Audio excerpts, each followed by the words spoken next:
USA Today article, Peter Ellsworth found that deadly Cree bacteria are spreading through hospitals and healthcare centers all across the country, and there's virtually nothing to do to stop these superbugs at the time. Doctors raced to try to give the man antibiotics before the infection tore through his body, but nothing seemed to work. Days later, he was transported to the Virginia healthcare facility, where the stubborn bacteria in his blood had fought off even what doctors called drugs of last resort. It was very alarming the first time we saw this because we didn't know what to give the patient, says Amy Mathers, who is an infectious disease specialist at the hospital. In an interview with USA Today on March 6, 2013, she says it really scared her because they never seen anything like this before. The man died 3 months later, but this wasn't the end of the bacteria. In the months that followed, it struck again and again in different forms, but in the same hospital. The overuse of antibiotics is becoming a huge problem in the world today. People want antibiotics when they start feeling bad and want to feel good as soon as possible. This is especially true in children, but giving children a lot of antibiotics to make them feel better quickly could be hurting them in the long run. Today I will inform you about child antibiotics. First, I will inform you about the problems of child antibiotics. Next, I will talk about the causes of these issues. And finally, I will tell you some of the possible solutions.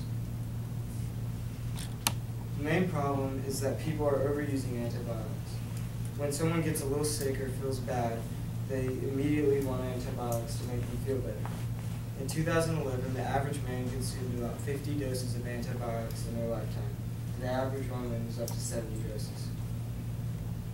According to Dr. Mark Porter in a November 5, 2011 Times Magazine article, over 5 million prescriptions for antibiotics were used on children in 2010-11, and that number has rose since then. The overuse of antibiotics is also causing superbugs. These are bacteria that, because of the frequent use of the antibiotics, have become immune to them. This is extremely dangerous because there's no way the doctors can help you if you have one of these.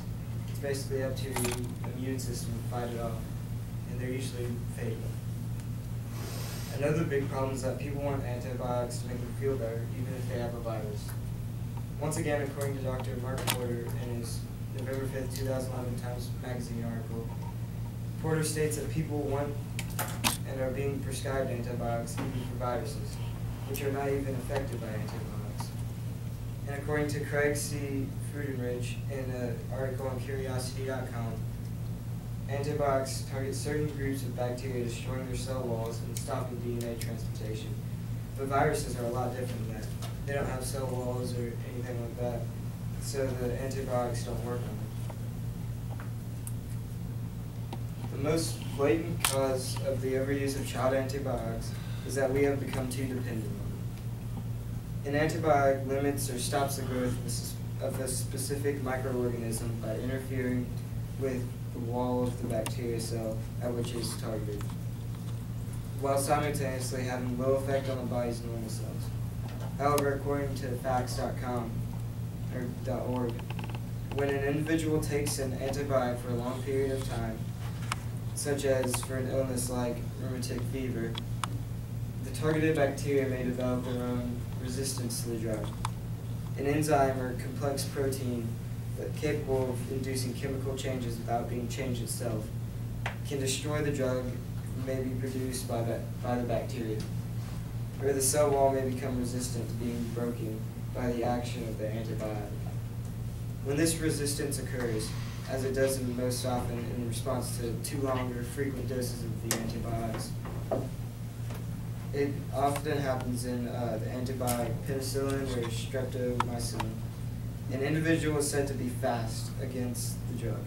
For example, a person who is penicillin fast, meaning penicillin is no longer able to fight the infection, and another type of antibiotic must be used. Another cause for the overuse is that parents want their children to get better as soon as possible. This is understandable because if I were a parent, I would want my child to feel better as soon as they could. Another part is that it's partially the doctor's fault. They're overprescribing antibiotics to children even when they don't really need it. The biggest solution to this problem is for doctors to stop prescribing antibiotics so much. They are the ones that spent years in medical school, so they should be the ones that prescribe the antibiotics, not the parents trying to convince them to. There could be a law passed where doctors can only prescribe antibiotics after, say, 3 days, so you can see if your immune system can fight off the infection or disease. On a smaller level, we can all help. We can inform people of the dangers of overusing antibiotics. You can tell your parents about it, or just your friends, or anything. We can also inform people to not take antibiotics if they think they'll be fine. All of you can also do this. I know you'll feel bad, and if it's not excruciating pain or a life-threatening illness, then hold back on the antibiotics. We've seen the problems, the causes, and the solutions to the overuse of child antibiotics. So in the future, that superbug that killed hundreds of people won't be nearly as frequent. Next time you visit your doctor, see if you can wait out and ask your doctor if he or she really thinks you need antibiotics right away. By waiting it out, you could be doing yourself a lot more good than you know.